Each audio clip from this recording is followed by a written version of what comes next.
नमस्कार।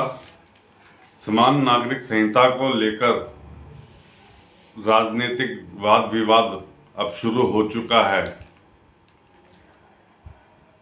कांग्रेस ने विधि आयोग की यूसीसी पर विचार विमर्श की प्रक्रिया शुरू करने पर सवाल उठाते हुए कहा है कि इसकी अभी कोई जरूरत नहीं है। विधि आयोग की पहल का विरोध करते हुए पार्टी ने आरोप लगाया कि भारतीय जनता पार्टी के ध्रुवीकरण के एजेंडे को आगे बढ़ाने के लिए बिना किसी ठोस वजह के समान नागरिक संहिता पर पूरे देश में बहस छेड़ी जा रही है, ताकि जनता का ध्यान असली मुद्दों से हटाया जाए। कुछ ऐसा ही आरोप तृणमूल कांग्रेस की तरफ से भी लगाया गया है।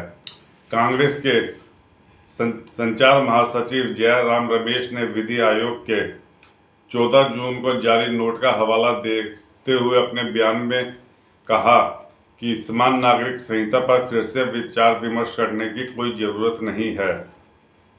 कानून एवं न्याय मंत्रालय ने भी माना है कि पहले भी ऐसी पहल हुई थी और 21वीं विधि आयोग ने व्यापक समीक्षा के बाद 31 अगस्त 2018 को परिवार कानून सुधार पर जारी परामर्श पत्र में साफ कहा था, जब भारतीय संस्कृति की विविधता का जश्न मनाया जा सकता है और मनाया जाना भी चाहिए, तब इस प्रक्रिया में विशेष समूहों या समाज के कमजोर वर्गों को वंचित नहीं किया जाना चाहिए। समान नागरिक संहिता ना तो स्टेज पर जरूरी है ना ही वांछित। उन्होंने विधि आयोग की नसीहत को देते हुए कहा कि वह दशकों से राष्ट्रीय महत्व के मुद्दों पर महत्वपूर्ण काम करता आ रहा है, इसलिए उसे याद रखना चाहिए कि राष्ट्र के हित भारतीय जनता पार्टी के राजनीतिक हितों से अलग है।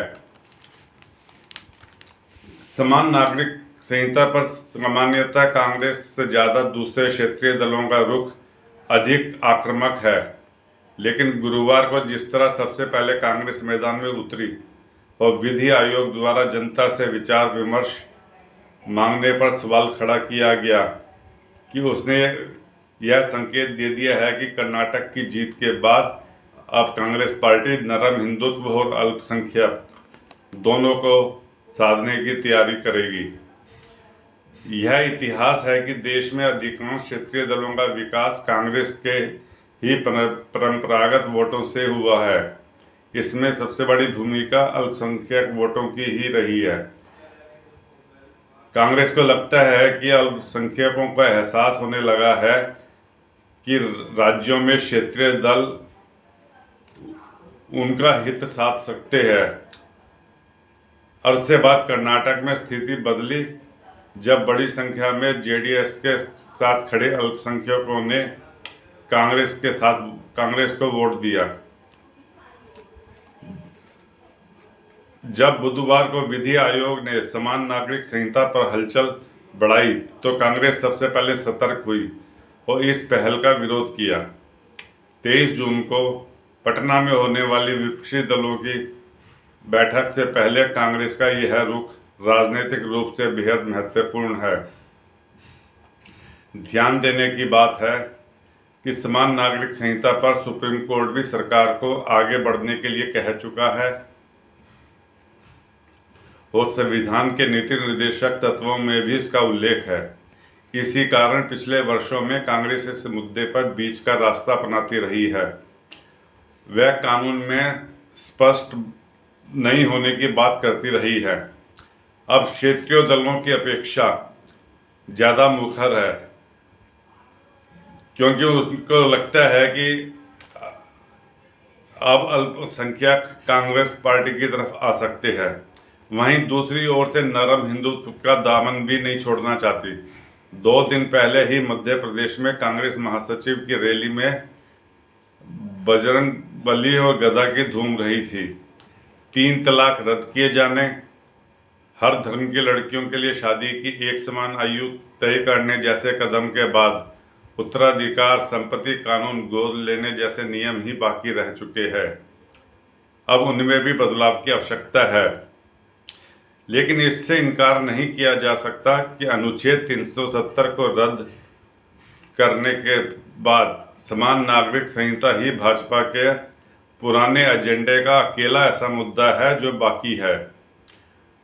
भारतीय जनता पार्टी चाहेगी कि 2024 से पहले उसे भी असली जामा पहनाया जाए, जबकि क्षेत्रीय दलों के साथ परोक्ष खींचतान में कांग्रेस चाहेगी कि अल्पसंख्यकों का पुराना वोट बैंक वापस आए। कांग्रेस की सक्रियता क्षेत्रीय दलों की धड़कनें भी बढ़ा रही है और उन्हें आश्चर्यचकित भी कर रही है। इस पर आश्चर्य भी नहीं है कि विधि आयोग की ओर से समान नागरिक संहिता पर सामाजिक एवं धार्मिक संगठनों से राय मांगने की घोषणा करने के साथ ही उसके विरोध में तरह तरह के कुतर्क भी गढ़े जा रहे हैं।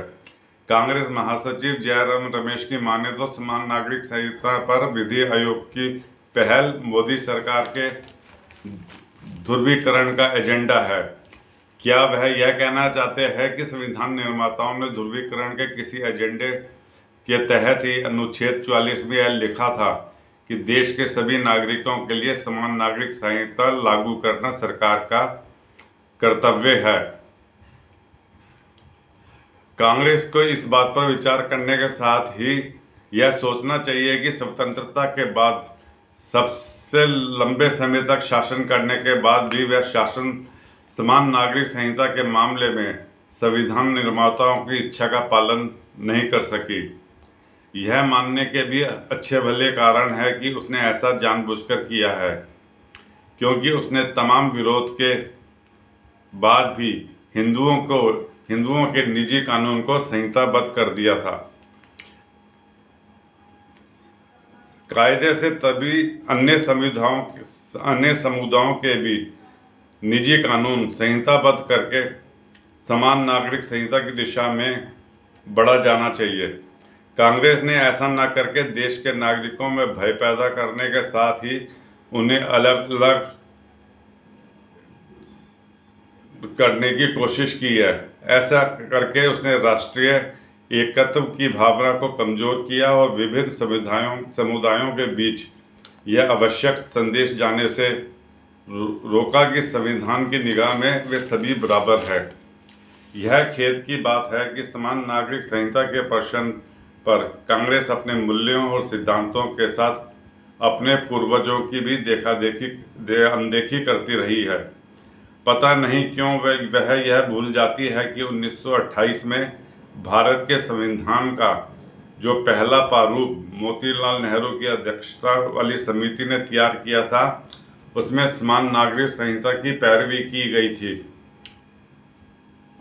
इससे भी विचित्र कुछ हो सकता है कि एक समुदाय के निजी कानूनों को संहिताबद्ध कर दिया जाए, लेकिन अन्य समुदाय यानी कि अल्पसंख्यकों को उसके पर्सनल कानूनों के हिसाब से चलने दिया जाए, और वह भी तब जब ऐसे निजी कानून कई तरह की सामाजिक समस्याएं पैदा करने के साथ महिलाओं के हितों पर भी कुठाराघात करते हों।